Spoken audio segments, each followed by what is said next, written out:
होता है accent formula. Drive करने को तो ये बिल्कुल 2 मिनट में भी ड्राइव हो सकता है, लेकिन इसमें जो समझने वाली बात है उसकी बात करें तो बहुत इंटरेस्टिंग बात निकल करके आती है।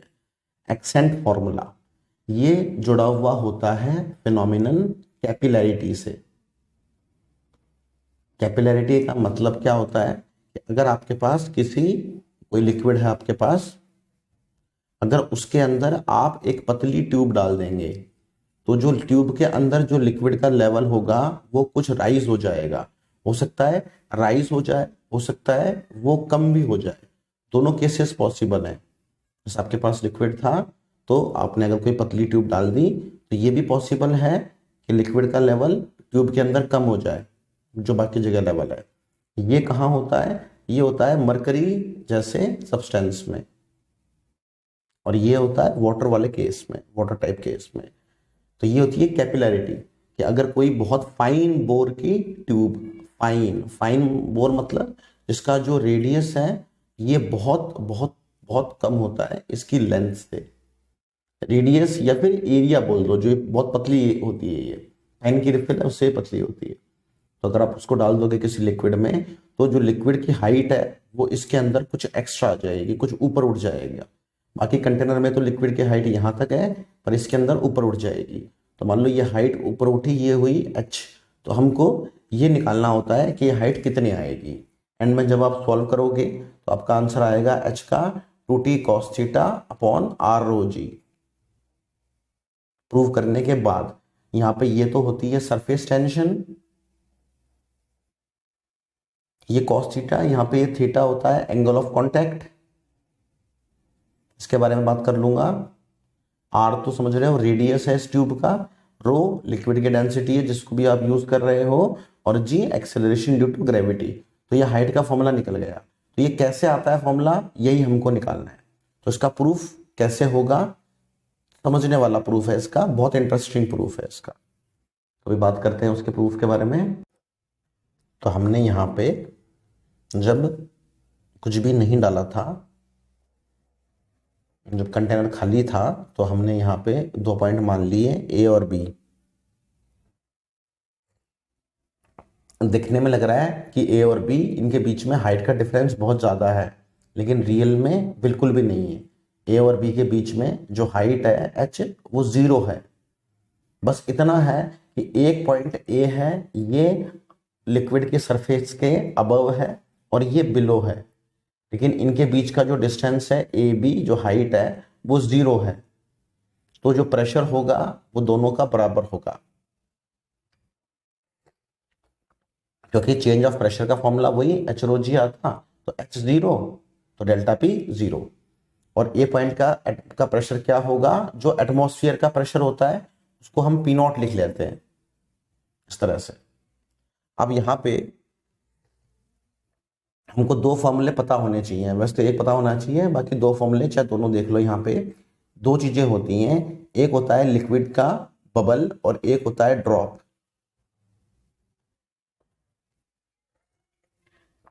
एक बबल और एक ड्रॉप। ड्रॉप मतलब पूरा इसके अंदर ये लिक्विड है, बाहर एयर है। बबल मतलब यहाँ पे भी एयर, यहाँ पे भी एयर। तो इसमें अगर अंदर का प्रेशर मैं P1 और बाहर का प्रेशर मैं P0 ले रहा हूं, या P2 भी ले सकते हैं, P1 और यहाँ का P0, तो जो प्रेशर का डिफरेंस होता है यानी कि P1 माइनस P2, वो बबल वाले केस में वो होता है 40/R, और ड्रॉप वाले केस में जो प्रेशर का डिफरेंस होता है वो होता है 2T/R। कि बबल में यहाँ पे 2 लेयर बन रही होती हैं, एक लेयर तो यहाँ पे होती है एयर और लिक्विड की, एक लेयर यहाँ पे होती है, तो डबल होता है बबल में। और ड्रॉप के अंदर जो प्रेशर का डिफरेंस होता है वो होता है 2T/R। ये फॉर्मूला आपको पता होना चाहिए, इसको प्रूव करवाएंगे, ठीक है। फिर अब यहाँ पे एक बात और याद रखनी है कि जब आप कोई ट्यूब में कोई लिक्विड भरते हो तो कभी भी लिक्विड की सरफेस ऐसे नहीं आती, इस तरह से कभी भी नहीं आती।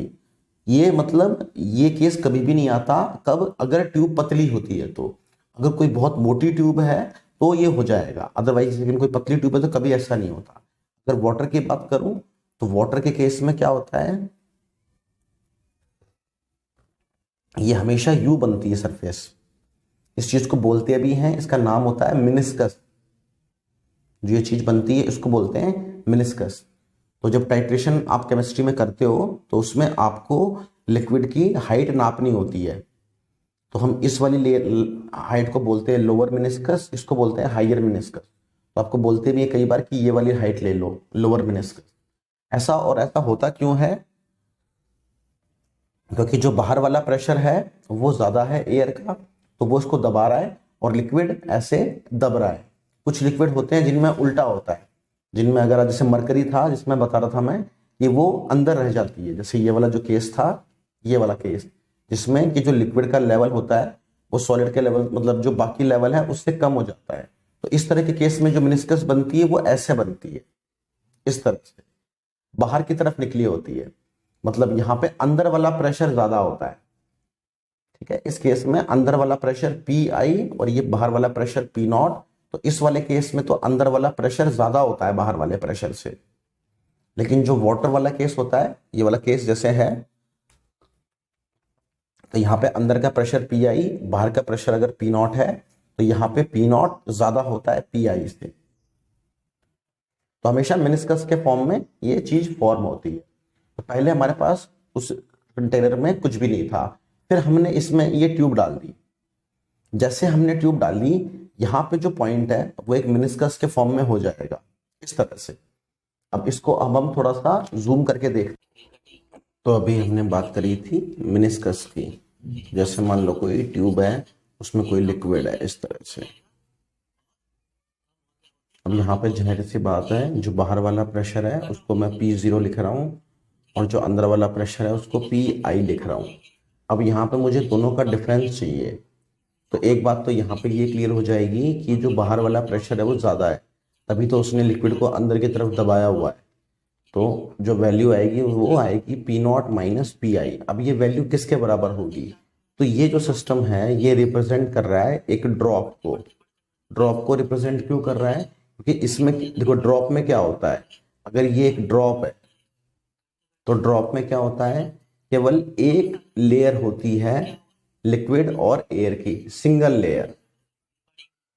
ड्रॉप के अंदर एक एयर और लिक्विड की एक ही लेयर है, वो ये लेयर है ड्रॉप के अंदर। जबकि अगर बबल होता है तो बबल के अंदर डबल लेयर्स होती हैं। बबल के अंदर एक लेयर तो ये है जहां पे लिक्विड और एयर आपस में मीट कर रहे हैं, और एक लेयर अंदर भी है जहां पे लिक्विड और एयर मीट कर रहे हैं। तो ये जो बिहेव करेगा लिक्विड इस मेनिस्कस के अंदर, उसका जो बिहेवियर होगा लिक्विड का, तो अगर मैं इंडक्टर की वैल्यू को और कैपेसिटर की वैल्यू को चेंज कर दूं तो मैं अलग जो लिक्विड का बिहेवियर होगा उसमें जो डिफरेंस आएगा प्रेशर का, उसमें फॉर्मूला लगेगा ड्रॉप वाला। और ड्रॉप का फॉर्मूला होता है प्रेशर का 2T/R। और यहाँ पे R क्या होता है, अगर मैं इसको पूरा बनाऊं तो इस मेनिस्कस का रेडियस, इसको बोलते हैं R, radius of the meniscus. तो जो ये डेल्टा P आएगा वो आएगा 2T/R। और यहाँ पे आपको याद रखना है कि ये R किसका रेडियस है, ये रेडियस है मेनिस्कस का जो ये ट्यूब में बनी है। फिर यहीं पे एक रिलेशन और देख लेते हैं। जैसे ये ट्यूब है, इसमें ये हमारा मेनिस्कस था, ऐसे ये लिक्विड था। तो यहाँ पे बात होती है एंगल ऑफ कांटेक्ट की। तो एंगल ऑफ कांटेक्ट क्या होता है, सॉलिड की वो लेयर, वो सरफेस जो लिक्विड के अंदर है और जो लिक्विड टच कर रहा है, वहां पे आप ड्रॉ करते हो एक टेंजेंट। तो इनके बीच का जो एंगल आता है इसको हम बोलते हैं एंगल ऑफ कांटेक्ट। तो एंगल ऑफ कांटेक्ट क्या हो जाता है, एंगल ऑफ कांटेक्ट होता है जिस पॉइंट पे लिक्विड मीट कर रहा है सॉलिड को, वहां पे सॉलिड की जो लेयर लिक्विड के अंदर है उस डायरेक्शन के साथ और टेंजेंट के बीच का एंगल वो कहलाता है एंगल ऑफ कांटेक्ट। तो अगर ये एंगल ऐसे है और यहाँ पे ये सेंटर होता इस सर्कल का, जो मेनिस्कस वाला सर्कल बनता हमारा, तो अगर ये एंगल थीटा होता, यहाँ पे ये टेंजेंट होती, तो यहाँ से हम ये एंगल निकाल सकते हैं। अगर ये एंगल थीटा होता तो ये वाला एंगल होता 90 माइनस थीटा, क्योंकि ये टोटल परपेंडिकुलर हो जाता। और फिर ये 90 माइनस थीटा होता तो ये एंगल होता थीटा, क्योंकि इस पूरे का जोड़ भी 90 डिग्री आना था। तो ओवरऑल हुआ क्या है, हुआ ये है कि जो हमारा ये मिनिस्कस, जो ये रेडियस बन रहा था, इसमें ये कैपिटल आर, ये एंगल आ गया थीटा, और ये जो रेडियस है, ये वाला रेडियस, ये है छोटा वाला आर। छोटा वाला आर यहाँ पे किसका रेडियस है? ये रेडियस है ट्यूब का, जो कैपिलरी ट्यूब है उस ट्यूब का रेडियस है छोटा वाला आर। तो जो ट्राइंगल बन गया वो ऐसे बन गया, कैपिटल आर, ये स्मॉल आर, और यहाँ पे थीटा। यहाँ पे मैं लगाऊंगा कॉस थीटा, तो कॉस थीटा, तो ये आएगा बेस अपॉन हाइपोटेन्यूज। तो हमारे पास कैपिटल आर की वैल्यू भी आ जाएगी, आर अपॉन कॉस थीटा। इसको भी याद रखेंगे, ये बाद में यूज होगी। इसको इक्वेशन नंबर 1 मान के रख सकते हैं जब हम प्रूव करेंगे एक्सेंट फॉर्मूले में। अब जब हमको एक्सेंट फॉर्मूले को प्रूव करना है तो हमने क्या बताया था कि हमारे पास कोई कंटेनर है, उस कंटेनर के अंदर शुरू में तो कुछ भी नहीं करा हुआ था आपने, फिर आपने एक ट्यूब डाली। जैसे आपने ट्यूब डाली वैसे ही उसमें ये मिनिस्कस बन गया। अब जैसे ये मिनिस्कस बन गया तो यहाँ पे आप 2 पॉइंट ले सकते हो, एक पॉइंट सी, एक पॉइंट डी। थोड़ा बड़ा बड़ा बना देता हूं मैं उसको। जैसे ये वाला हमारे पास में कंटेनर था, थोड़ा मैं ट्यूब को मोटा बना देता हूं। यहाँ पे ये हमारे पॉइंट ए और बी थे, यहाँ पे ये ऐसे मिनिस्कस बनेगी, तो यहाँ पे ये पॉइंट हो गया सी, और यहाँ पे ये पॉइंट हो गया डी। ये इस तरह से हैं कि बी और डी सेम लेवल पे हैं और सी और ए सेम लेवल पे हैं, इनका लेवल सेम है। ए और सी इनका लेवल सेम है, और ऐसे ही बी और डी इनका भी लेवल सेम रहेगा। तो अब होगा क्या, अगर मैं बात करूं प्रेशर सी पॉइंट पे, तो प्रेशर सी पॉइंट का मतलब बाहर वाला प्रेशर, आउटसाइड प्रेशर। और प्रेशर की अगर मैं बात करूं डी पॉइंट पे, तो ये अंदर वाला पॉइंट हो गया। तो अभी हमने प्रूव करा था यहाँ पे कि जो प्रेशर का डिफरेंस होता है इस तरह वाले केस में, उसकी वैल्यू कितनी आती है? 2T/R। टी यहाँ पे होती है सरफेस टेंशन, जिस भी लिक्विड की बात कर रहे हैं उसकी सरफेस टेंशन, और R मिनिस्कस का रेडियस। तो अगर यहाँ पे मैं डी पॉइंट पे फॉर्मूला लगाना चाहूँ तो मैं कैसे लगा सकता हूँ फॉर्मूला? मुझे ये निकालना है अगर तो मैं बोलूंगा delta P equals to 2T/R। और डेल्टा P तो कौन सा प्रेशर ज्यादा होगा? सी पॉइंट वाला। अच्छा, जो सी पॉइंट का प्रेशर है वही ए पॉइंट का प्रेशर भी होगा, क्योंकि दोनों सेम लेवल पे है, यानी एटमॉस्फेरिक प्रेशर। तो हमारे पास में डेल्टा P का फॉर्मूला आएगा प्रेशर एट सी यानी कि P0 minus pressure at D equals to 2T/R। तो यहां से हमारे को वैल्यू मिल जाएगी प्रेशर एट डी की। तो प्रेशर एट डी, उसकी वैल्यू आएगी हमारे पास में P0 माइनस 2T/R। इसको इक्वेशन नंबर 2 ले लेंगे हम आगे। अब हम इसको यूज करेंगे। अब होगा क्या वो थोड़ा समझना। यहाँ पे देखो, ये पॉइंट B है और ये पॉइंट D है। B पॉइंट और D पॉइंट इनका लेवल सेम है। सेम लेवल है तो होना क्या चाहिए, जो प्रेशर है B का वो बराबर होना चाहिए प्रेशर एट D के। लेकिन B का प्रेशर तो क्या है? P0, वो हमने स्टार्टिंग में बताया था एटमॉस्फेरिक प्रेशर के बराबर ही है। और जो D पॉइंट है उस D पॉइंट का प्रेशर क्या आ रहा है? वो आ रहा है P0 माइनस 2T/R, यानी कि कुछ कम है। वो D का भी प्रेशर B के बराबर होना चाहिए था, यानी P0 होना चाहिए था, लेकिन है कितना? P0 minus 2T/R। तो D पॉइंट का प्रेशर कुछ कम है जितना होना चाहिए था उससे, इसीलिए D पॉइंट का प्रेशर बढ़ेगा। तो कैसे बढ़ सकता है वो? उसका एक ही तरीका है कि ये जो ट्यूब है इसमें लिक्विड ऊपर की तरफ राइज करना शुरू कर दे। इस वजह से कैपिलरी होता है, इस वजह से कैपिलरिटी का जो फिनोमिनन है वो होता है, क्योंकि प्रेशर उस पॉइंट पे कम है, जितना होना चाहिए उससे कम है। होना चाहिए P0 है ये वाली वैल्यू, P0 माइनस समथिंग।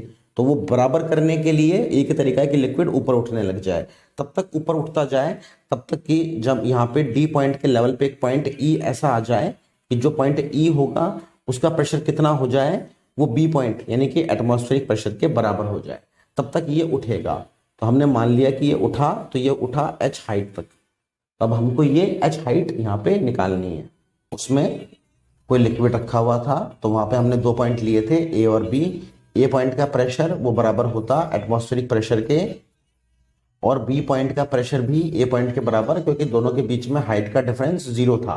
तो B पॉइंट का प्रेशर भी एटमॉस्फेरिक प्रेशर के बराबर था।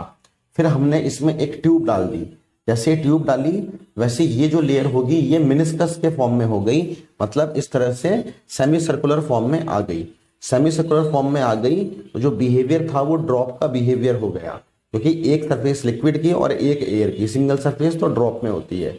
और ड्रॉप में जो प्रेशर डिफरेंस होता है फॉर्मूला वो होता है 2T/R, सरफेस टेंशन, और R रेडियस ऑफ मिनिस्कस।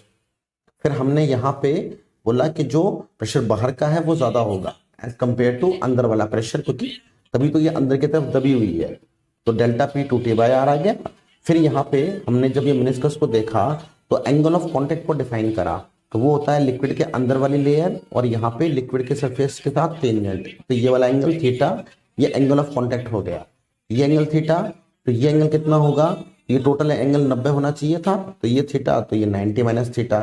फिर ये पूरा एंगल भी 90 होना चाहिए था, तो ये 90 माइनस थीटा, तो ये एंगल थीटा। मतलब ओवरऑल ट्रायंगल ऐसे बन गया कि इसमें ये वाली साइड R, ये एंगल थीटा और ये R। यहाँ पे ये वाला R किसका रेडियस है, ये इस ट्यूब का रेडियस है R।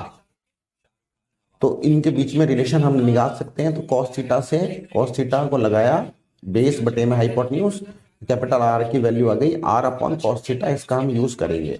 फिर हमने बोला कि जैसे हमने कैपिलरी ट्यूब को डाला था, डालने से पहले A और B पॉइंट थे, डालने के बाद C और D पॉइंट हो गए। C और D पॉइंट के बीच का प्रेशर डिफरेंस वो हमें ड्रॉप वाले फॉर्मूले यानी कि 2T/R से मिलेगा। तो C पॉइंट का प्रेशर यानी कि P0 यानी कि एटमॉस्फेरिक प्रेशर, उसमें से D पॉइंट का प्रेशर घटाया तो 2T/R, तो D पॉइंट का प्रेशर ये आया P0 माइनस 2T/R। अब D पॉइंट B पॉइंट के लेवल पे है तो होना चाहिए प्रेशर P0, पर है कुछ कम, तो वो ऊपर उठना शुरू हो गया। और कब तक उठता गया, वो एक हाइट H हाइट तक उठता गया, H हाइट पर जाकर के रुक गया। अब हम देख, तो जब वो लिक्विड H हाइट पे आकर के रुक गया तो क्या हुआ, ये वो लिक्विड हो गया, यहाँ पे ये उसकी हाइट H हो गई, यहाँ पे ये इस तरह से। तो यहाँ पे अब हमने एक पॉइंट ले लिया E, ये हमारे ओरिजिनल पॉइंट थे A और B, और यहाँ पे हमने वो वाला केस ड्रॉ कर रखा है जब पॉइंट C और D आए थे। तो अब हमको एक पॉइंट और D मिल गया, ये H हाइट ऊपर चढ़ गया, तो यहाँ पे E, तो यहाँ पे कोई पॉइंट हो गया F। अब जो ये पॉइंट F है इसका प्रेशर भी एटमॉस्फेरिक प्रेशर के बराबर ही होगा, क्योंकि ये भी एयर में है। इनफैक्ट C का, A पॉइंट का, B पॉइंट का, सबका प्रेशर एटमॉस्फेरिक प्रेशर यानी कि P0 के बराबर ही है। अब हमें E पॉइंट का प्रेशर निकालना है, तो E पॉइंट का प्रेशर कैसे निकाल सकते हैं, तो हम यहाँ पे एक पॉइंट और ले लेते हैं, या जैसे भी निकालना हो हम सिंपली बोल सकते हैं कि E पॉइंट का प्रेशर कैसे होगा, तो दो पॉइंट के बीच का प्रेशर डिफरेंस निकाल लो, तो pressure at E minus pressure eight F। हम E और F दोनों के बीच का प्रेशर डिफरेंस निकाल रहे हैं, तो उसकी वैल्यू क्या आएगी, उसकी वैल्यू आएगी H रो G। यहाँ पे लिक्विड की डेंसिटी अगर हमने मानी हुई है रो, तो वैल्यू कितनी आ गई प्रेशर डिफरेंस की, H रो G। तो प्रेशर E पॉइंट पे कितना हो गया, जो प्रेशर F पॉइंट पे था प्लस H रो G, और यहाँ पे प्रेशर F पॉइंट। अब जो ये F पॉइंट है एक्चुअली में हुआ क्या है, ये जो C पॉइंट था, इस C पॉइंट को ऊपर उठ करके ये वाला पॉइंट F बना है, और जो D पॉइंट है वही पॉइंट तो ऊपर चला गया है। अब जो C और D यहाँ थे यही तो ऊपर चले गए एक्चुअली में, तो जिसको मैं F लिख रहा हूँ वो वास्तव में पॉइंट C है, और जिसको मैं D लिख रहा हूँ, मतलब यहाँ पे ये लिख रहा हूँ वो पॉइंट D है। तो अगर मैं यहाँ पे प्रेशर डिफरेंस निकाल रहा हूँ तो मैं निकाल सकता हूँ pressure at E minus pressure at D, E और D के बीच में, तो उसकी वैल्यू आएगी H रो G। तो प्रेशर E पॉइंट की वैल्यू हो जाएगी pressure at D plus H rho G। ये हमारे पास में इक्वेशन नंबर 3। अब हमें प्रेशर पता लग गया है पॉइंट E पे। अब E पॉइंट का प्रेशर किसके बराबर होना चाहिए, B पॉइंट के, बिकॉज दोनों किस पे हैं, सेम लेवल पे हैं, ये पास्कल्स लॉ। तो प्रेशर E पॉइंट का क्या होगा, प्रेशर E पॉइंट की वैल्यू कितनी आई है, प्रेशर एट D, और याद हो तो D पॉइंट का प्रेशर कितना आया था, P0 माइनस 2T/R। ये फॉर्मूला आया था, ये फॉर्मूला किसका आया था, प्रेशर एट D का, और फिर प्लस H रो G। तो ये प्रेशर E का है ये बराबर होना चाहिए बी पॉइंट के प्रेशर के, और बी पॉइंट का प्रेशर तो है एटमॉस्फेरिक प्रेशर यानी कि पी नॉट। तो यहाँ से पी नॉट से पी नॉट कट गया, तो H rho G equals to 2T by R. तो यहाँ से एच की वैल्यू आ जाती है 2T अपॉन आर रो जी। और यहाँ पे ये आर किसका रेडियस है, ये रेडियस है मेनिस्कस का। मेनिस्कस मतलब जो लिक्विड की लेयर ऐसे बनी हुई है, ये इसका रेडियस है, ये इस ट्यूब का रेडियस नहीं है। तो ट्यूब के रेडियस के लिए पहले हमने प्रूव करा था, कैपिटल वाले आर का फॉर्मूला आया था आर अपॉन में कॉस थीटा। इसको हम यहाँ रख देंगे, तो हाइट का फॉर्मूला बन जाएगा 2T cos theta upon R rho g. तो इस फॉर्मूले में जो आर आया है ये किसका रेडियस है, ये ट्यूब का रेडियस है। रो तो ठीक है डेंसिटी, जी थीटा, ये थीटा क्या है एंगल ऑफ कांटेक्ट, और टी होगी सरफेस टेंशन। तो यहां से हम कई चीजें समझा सकते हैं। पहली चीज जैसे मरकरी की बात है, तो मरकरी के लिए एंगल ऑफ कांटेक्ट 90 से बड़ा होता है, इनफैक्ट शायद 135 के आसपास कुछ होता है। तो cos 135 डिग्री क्या आएगा, वो नेगेटिव वैल्यू आएगी सेकेंड क्वाड्रेंट में। तो आप देख सकते हो कि हाइट की वैल्यू क्या आएगी इसमें नेगेटिव, इसीलिए मरकरी वाले केस में कैपिलरी ट्यूब डालते हो तो वो अंदर चल जाती है। दूसरी बात यहां से देख सकते हो जो हाइट है वो रेडियस के इनवर्सली प्रोपोर्शनल है, यानी कि रेडियस जितना कम होगा हाइट उतनी ज्यादा, जितनी पतली ट्यूब उतना ही ज्यादा उसके अंदर लिक्विड ऊपर उठेगा। फिर डेंसिटी भी समझ सकते हो, जितना डेंस लिक्विड होगा, जितनी ज्यादा डेंसिटी होगी उतनी कम हाइट होगी। फिर सरफेस टेंशन पे डिपेंड कर रहा है, जितनी ज्यादा सरफेस टेंशन वाला लिक्विड होगा उतनी ज्यादा हाइट होगी। तो कुछ फैक्टर्स हैं यहाँ पे एक फैक्टर होता है जो इंपॉर्टेंट पॉइंट होता है, और वो होता है कि अगर आपकी जो ट्यूब है अगर वो कैसी हो, वो इनसफिशिएंट लेंथ की हो तो क्या होगा। फॉर एग्जाम्पल अगर आपने एक कैपिलरी ट्यूब डाली थी और जो हाइट निकल करके आई, सपोज आपकी हाइट निकल करके आई 8 सेंटीमीटर, तो अगर आपने उस कैपिलरी ट्यूब को काट दिया और आपने इस तरह से काटा है कि उसकी टोटल हाइट ही अब मान लो 6 सेंटीमीटर की है, तो अब क्या होगा। पहले तो क्या हो रहा था, पहले तो वो 8 सेंटीमीटर उसके अंदर लिक्विड की हाइट आ रही थी सरफेस से, पहले तो 8 सेंटीमीटर लिक्विड की हाइट थी उस ट्यूब में। तो मैंने उस ट्यूब को काट दिया बाहर निकाल करके और उसकी टोटल हाइट ही कम कर दी, तो अब क्या होगा, क्या लिक्विड ओवरफ्लो होगा। तो हम यहाँ बोलते हैं कि नहीं, लिक्विड ओवरफ्लो नहीं होता। और ऐसा क्यों नहीं होता उसका रीजन अभी बात करेंगे। ऐसा नहीं होगा कि लिक्विड अगर ट्यूब छोटी है हाइट में तो उससे बाहर निकल जाए, ऐसा नहीं होता। क्यों नहीं होता उसके बाद बात करेंगे। तो अभी जो हमने लिक्विड का ओवरफ्लो होने वाला पॉइंट कवर करा था, उसका जो फॉर्मूला आया था, जो पहला फॉर्मूला आया था वो ये आया था, यहाँ पे आर मेनिस्कस का रेडियस था। तो अगर मैं आर को यहाँ ले जाऊं तो एच इंटू आर इसकी वैल्यू हो जाएगी 2T अपॉन रो जी। अब देखो यहाँ पे टू तो कांस्टेंट है, सरफेस टेंशन भी कांस्टेंट है। किसी पर्टिकुलर लिक्विड की बात हो रही है तो किसी पर्टिकुलर लिक्विड के लिए उसकी सरफेस टेंशन तो कांस्टेंट ही होगी, हम टेम्परेचर भी कांस्टेंट ले रहे हैं। रो ये भी लिक्विड के लिए कांस्टेंट है और जी भी कांस्टेंट है, इसका मतलब एच इंटू आर ये क्या होगा constant. Height of capillary tube into radius of meniscus, ये दोनों की मल्टीप्लिकेशन क्या होती है कांस्टेंट।